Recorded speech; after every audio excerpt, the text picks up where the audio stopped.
말씀이 우리에게 희망과 소망을 전해주고 또 우리로 하여금 주먹을 불끈지게 하는 그런 내용이 되면 사실은 말씀을 준비하는 내내 힘이 납니다.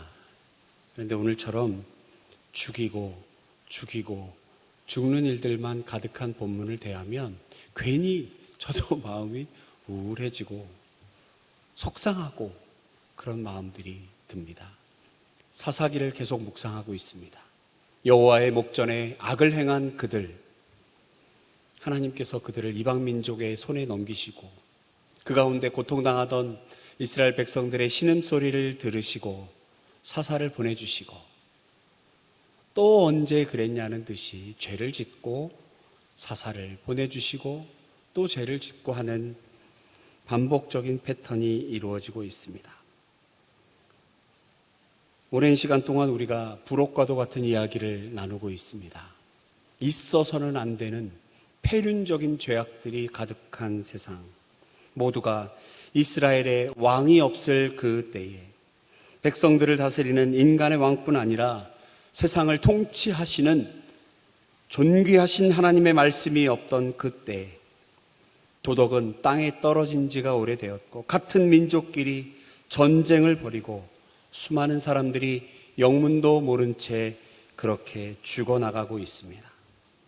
오늘 본문에 보면 이스라엘의 주력 부대가 도망치자 베냐민 지파는 지난번 전쟁처럼 그들이 이기고 있다고 생각하고 기브아 성읍 먼 곳까지 이스라엘을 추격합니다. 그때 그 주변에 매복하고 있던 부대가 순식간에 기브아를 돌격하고 닥치는 대로 사람을 죽이고 성읍을 불사릅니다. 그러자 미리 약속한 대로 성읍의 연기를 보고 도망치던 주력 부대가 이제는 베냐민군이 반격합니다. 양쪽에서 협공을 당한 베냐민군은 크게 패하게 되고 이스라엘 사람들이 끝까지 그들을 추격하여 2만 5천 명이 넘는 사람들을 죽인다. 겨우 600명만이 패잔병이 광야로 도망치고 이스라엘 백성들은 주변 성읍을 닥치는 대로 불사릅니다. 죽이고 불사르고 쫓아가고 마저 죽이고 이스라엘의 왕이 없던 그때에 거룩한 제사장 레위인이 첩을 두고 음란한 첩은 또 음란한 짓을 벌이고 베냐민의 불량배들은 있어서는 안 되는 집단 강간의 살인까지, 그리고 레위인은 분노의 불쏘시개가 되어 시신을 12도막 내어 전쟁의 원인을 부추기고 베냐민과 이스라엘이 서로 분노에 못 이겨 죽이고 죽이는 그런 전쟁, 수많은 사람들이 죽는 그야말로 엉망진창입니다. 미국의 웨스트민스터 신학교 데이빗 폴슨 교수가 쓴 악한 분노, 선한 분노라고 하는 책이 있습니다. 분노를 대하는 현대인들의 모습을 지적했습니다. 그러면서 분노에 대하여 다음과 같이 정의합니다. 분노는 단순한 감정의 분출이 아니다. 분노는 인간이 무엇을 소중하게 생각하는지 바로 보여주는 것이다. 사람의 생각, 그 사람의 판단과 가치관을 바로 보여주는 것이다 라고 정의합니다. 이 책이 의미 있게 다가왔던 것은 보통 우리가 자기계발서라고 하는 그런 경영학서에 보면 어떻게 하면 분노를 다스릴 것인가, 분노를 다스리는 것에서 실패하지 않는 기술이 있다면 어떤 것일까, 이런 것들을 설명하게 되는데 이 책에서는 분노의 문제를 완벽하게 해결할 수 있는 사람은 이 세상에 아무도 없다. 왜냐하면 그 분노의 본질의 이면에 죄와 교만이 내재되어 있기 때문입니다. 이 세상 어느 누구도 죄와 교만에서 자유로울 인간이 없기 때문에 그 본질에 내재되어 있는 죄와 교만 때문에 생겨난 인간의 분노는 아무도 문제를 완벽히 해결할 수 없다는 것이죠. 간단히 말씀드렸던 오늘의 본문을 좀 더 자세히 살펴보겠습니다. 여호와께서 이스라엘 앞에서 베냐민을 치셨다. 그리고 그날 이스라엘 자손이 베냐민 사람 2만 5천 명을 죽였는데 모두가 칼을 쓰는 자들이었다. 베냐민 사람들은 자기들이 패한 줄 알았습니다. 그리고 이스라엘의 주력 부대가 사람들 보는 앞에서 패한 척 뒤로 물러선 것, 그것은 사실은 매복 군사가 있기 때문이었는데도 불구하고 그들이 도망치는 것처럼 보이자 뒤따라가다가 결국 몰살당합니다. 매복한 이스라엘 군인들 다시 뒤돌아 사방으로 흩어져 온 성읍 주민을 다 죽였습니다. 신호를 보내면 매복하던 군인들이 튀어나올 것이고, 자, 어떤 작전이 있고 미리 되어 있는 약속들이 있습니다. 여러분, 이것이 흥미롭습니까? 이스라엘 사람들이 싸우다가 물러서자 베냐민 사람들은 이스라엘 사람 30명가량을 쳐 죽이고, 지난번에 도망쳤던 그 일들이 생각나서 어떻게 할까 하다가 따라갑니다. 그러다가 성읍에서 불길이 치솟은 신호를 보고 베냐민 사람들이 뒤돌아보니까 온통 자신들이 살고 있던 마을이 불타고 있는 것 아닙니까? 이스라엘 사람들이 이제 뒤돌아서 반격하니까 베냐민 사람들은 재앙이 자기에게 다가온 것을 알고 갈팡질팡합니다. 꼼짝 못하게 앞뒤가 막혀버렸습니다. 그리고 이스라엘 사람들은 베냐민 사람들을 포위하여 틈을 주지 않고 끝까지 추격하여 짓밟아 버렸습니다. 그때 또 18,000명이 쓰러집니다. 모두 전사들이었습니다. 베냐민의 나머지 패잔병들 방향을 바꾸어 광야 쪽 림몬 바위 있는 데까지 도망했는데 이스라엘 사람들이 큰 길에서 5,000명가량을 이삭 줍듯 죽이고 또 기돔이라는 곳까지 쫓아가 2,000명 죽이고 이렇게 해서 25,000명 죽임 당했다는 것입니다. 이들은 모두가 칼을 쓰는 용사들입니다. 그리고 겨우 남은 600명이 이제 도망가 숨어 있습니다.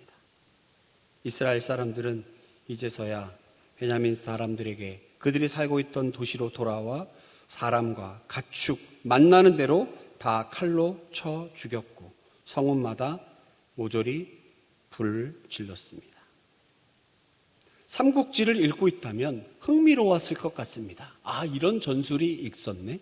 이렇게 하면 되겠네? 와, 이 장군 되게 용감하네? 지혜로우네? 할 텐데 하나님의 택한 백성 이스라엘 백성들이 이렇게 서로 죽이고 속이고 끝까지 따라가 진멸해야 하는 이유가 도대체 무엇일까?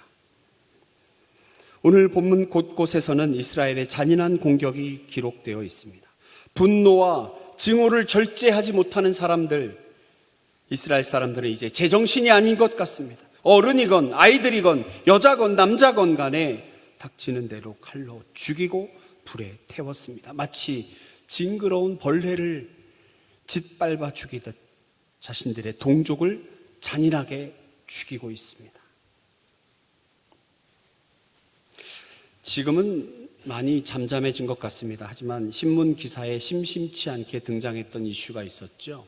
코로나 시대를 지내면서 가족들이 한 집에 머무르다 보니까 이게 분노의 문제가 엄청났다는 것입니다. 재택근무하면서 남편이 머물면서 집에 있다 보니까 아내에게 폭언과 폭행을 가하는 사례가 심심치 않게 기사화되었고, 부부간에 혹은 자녀와 부모 간에 갈등이 깊어지는 문제가 눈에 띄게 늘어났었다라고 하는 슬픈 이면의 기사들을 우리는 기억합니다. 코로나 자체가 분노를 유발하는 인자가 있는 바이러스라서 그런 것이 아니라 죄인의 본성에 새겨진 그 분노의 인자가 자극을 받아 놓으니까 그 열매가 구체적으로 드러난다는 것입니다. 결국 극도로 분노했던 이스라엘 그 백성들의 이면에는 그 분노의 인자를 퍼뜨렸던 레위인의 태도에서 시작되었습니다. 12토막 내어 온 이스라엘 동족들에게 보냈습니다.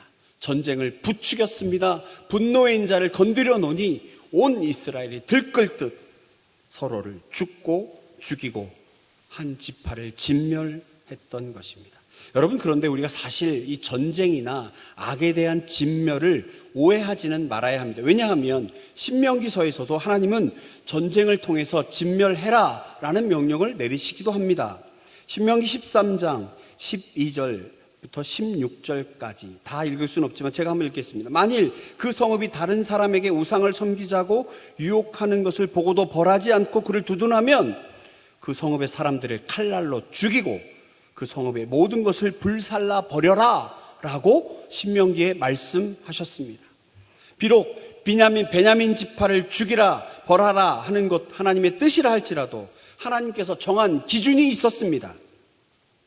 하나님이 신명기서에 말씀하셨던 벌하라 진멸하라라고 하는 것은 우상 숭배에 관한 말씀입니다. 지금 레위인의 첩을 욕보이고 죽인 것 우상 숭배는 아닙니다. 물론 있어서는 안 되는 죄악입니다. 그렇다면 시간이 좀 걸리더라도 죄를 지은 자들을 찾아내어 벌하면 되는데 20개가 넘는 베냐민의 성읍들을 닥치는 대로 죽이고 불살랐던 것입니다. 나중에 정신 차리고 보니까 이미 모든 것이 돌이킬 수 없는 지경에 이르기까지 그들은 정신없이 징그러운 벌레를 짓이기듯이 베냐민 지파를 죽였습니다. 여러분, 현대인들의 분노, 우리 성도들의 분노 또한 마찬가지입니다. 여러분, 가끔 우리가 정의롭지 못한 일들을 대할 때 마음에 분노가 일어납니다. 선한 분노라고 이야기할 수 있습니다. 최근에는 우리가 대단히 많은 정보를 내가 원하던 원하지 않던 접할 수 있습니다. SNS를 통해서, 유튜브를 통해서 내가 콕 집지 않아도 일방적으로 나에게 제공되는 정보들이 있습니다. 누가 보더라도 이것은 분노해야 할 상황인 것 같습니다. 그런데 그 분노조차도 정의롭지 못한 사건을 대하는 정의로워 보이는 분노조차도 혹시나 내 의의를 드러내기 위한 욕구, 내 안에 교만과 얽혀있는 분노, 한 집단이 만들어내고 있는 부추기는 분노, 다른 이를 분노에 휩싸이게 하는 분노 아닌지 돌아보아야 한다는 그러한 말씀의 묵상이 생겼습니다. 저부터 의로운 분노는 있어야 한다. 제가 학교 다닐 때는 학생운동을 했습니다. 모두가 그랬던 것 같습니다. 그런데 사회 문제를 보고 요새 대학생들은 왜 가만히 있을까? 막 의로운 분노가 있을 때도 있습니다. 그리고 누가 보더라도 이거는 정말 분노하지 않으면 안 되는 사회적인 일들을 경험합니다. 그런데 오늘 우리에게 주시는 하나님의 말씀을 통하여 이런 의로운 분노조차도 악한 분노로 변질되겠구나. 시간 문제이겠구나. 왜냐하면 교만과 죄 때문이다. 순전히 의로운 분노뿐 아니라 악한 분노, 이것이 뒤섞여 버려서 선하고 바른 모습뿐 아니라 악하고 더러운 모습까지 같이 뿜어내기 때문입니다. 혹시 내 안에 하나님처럼 판단하려고 하는 욕구, 하나님께서 허락하신 분량을 넘어선 내 생각대로 내 자신 스스로가 혹시나 하나님처럼 되려고 그러한 분노인자에 불이 붙게 되는 것 아닌지 스스로 판단하는 교만함이 그 시작이 되었다는 것을 돌아보게 됩니다. 이 모든 것이 이스라엘에 왕이 없을 그 때에 벌어진 일이라고 하는 것, 오늘 이 아침 우리는 깨달아야 할 것입니다. 그러고 보니까 여러분, 의로운 분노라는 것이 있을 수 있을까요? 인간의 분노가 의로울 수 있을까요?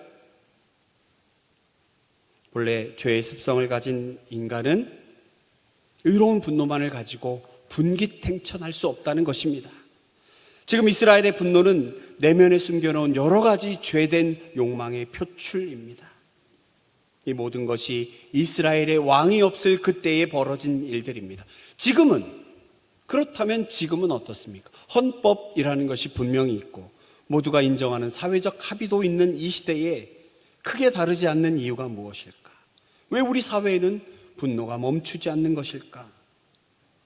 주를 믿는 성도가 이렇게 많은데 예배당 곳곳에 십자가가, 거리 곳곳에 예배당에 십자가가 있는데 왜 우리 사회는 분노가 멈추지 않을까. 여러분, 최근에 가장 큰 이슈는 무엇입니까? 손흥민이 잘했냐, 이강인이 잘했냐, 누가 잘했냐, 이걸 가지고 한 사람을 막 그냥 매장을 시켜버리더라고요.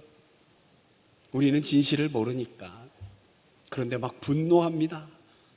그 사실에 입각한 분노인지도 모른 채 마치 의로운 분노처럼 분노합니다. 과연 우리는 그런 판단을 제대로 할 수 있는 사람들일까? 그렇다면 여러분, 오늘 우리에게 주시는 하나님의 말씀의 교훈을 찾아가 보겠습니다. 우리에게 필요한 건 하나님만이 온전히 선하시기 때문에 하나님 앞에서 우리의 분노를 점검해야 합니다. 하나님의 진노는, 하나님은 진노하십니다. 그것은 순전히 죄로 인하여 발생한 것입니다. 그것을 못 견뎌 하시는, 죄와 함께 할 수 없는 하나님이시기 때문에 진노하십니다. 우리 하나님 온전하시기 때문에 우리 마음에 분노가 일어난다면 하나님 앞에 내어놓고 점검해야 할 것입니다. 두 번째, 이스라엘의 왕이 없을 그때에 엉망진창, 모든 것이 엉망진창이었습니다. 단순히 이 세상을 다스리는 세상의 왕만을 뜻하는 것은 아닙니다. 정의와 공의의 하나님의 통치와 다스림이 없는 그때 모든 것이 제자리를 벗어나 냄새나는 죄악의 구렁텅이로 돌진하고 있는 것. 그렇다면 이스라엘의 왕이 없을 그때에 벌어진 일, 지금 이 시대에 하나님께서 우리에게 말씀을 주시고 이 말씀 가운데 깨닫게 하시고 지금도 살아계셔서 우리의 예배를 받으시고 영광 받으시는 그 하나님, 영원한 왕, 그분을 우리가 모시고 살아가야 한다고 하는 것입니다. 그렇다면 오직 그리스도만이, 우리 주님만이 하나님 되려는 우리의 욕망을 철저히 죽이고 하나님께 전능하신 통치자의 자리를 내어드리고 그 뜻 아래 욕망을 통제하며 살아가게 하신다는 것을 우리는 꼭 깨달아야 할 것입니다. 하나님은 우리 안에 선한 일을 시작하셔서 그것을 온전한 능력으로 이루시는 분입니다. 사순절의 기간을 보냅니다. 하나님께서는 우리를 통하여 예수 그리스도의 겸손을 배우게 하셨습니다. 예수님의 십자가를 통하여 확증된 사랑으로 우리를 강권하십니다. 바로 그 힘으로 우리는 세상의 분노를 다스릴 수 있습니다. 오늘 대표 기도하신 집사님의 눈물 어린 기도 가운데 사랑이라는 단어가 얼마나 많이 나왔는지, 몸소 보이신 우리 주님의 사랑, 십자가 사랑, 하나님이 우리에게 가르쳐 주신 십자가의 그 사랑, 우리 삶 가운데 하나님의 능력의 통치가 일어나기 위하여 우리는 날마다 하나님의 은혜의 통치를 경험해야 합니다. 살아계신 하나님, 우리 위에 당신의 아들을 내어주신 예수 그리스도의 십자가 사랑, 그 사랑으로 온 세상이 분노에 들끓고 있을 때 십자가 사랑을 통해서 우리를 강권하시는 그 하나님, 그 힘으로 우리의 분노를 다스려야 할 것입니다. 이스라엘의 왕이 없던 그때라고 하는 성경의 안타까운 선언이 이제는 하나님의 다스리심과 그의 통치가 충만한 그때에 라고 하는 선언으로 가득한 세상이 되기를 소망합니다. 이를 위하여 우리가 구하고 바라고 믿는 우리 성도들이 되시기를 축원합니다. 기도하겠습니다.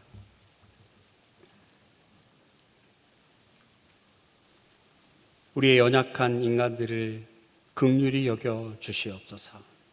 우리 불쌍한 죄인들을 하나님 불쌍히 여겨 주시옵소서. 오늘 주신 말씀을 통하여 한없이 부족한, 의롭게 호기롭게 일어섰다고는 했으나 내 안에 감추어진 교만과 죄악들로 인하여 의로워 보이는 분노조차도 예수 그리스도의 사랑으로 덮어야 함을 하나님 가르쳐 주시니 감사합니다. 주께서 우리에게 몸소 보이신 그 십자가의 확증된 사랑으로 못난 나의 모습들을 점검하고 다스리고 하나님 앞에 온전히 구하는 말씀으로 깨닫는 이 귀한 시간 주셔서 감사합니다. 하나님, 우리 입술에 결단이 넘쳐나기를 소망합니다. 하나님 함께하여 주시옵소서. 예수님 거룩하신 이름으로 기도하옵나이다.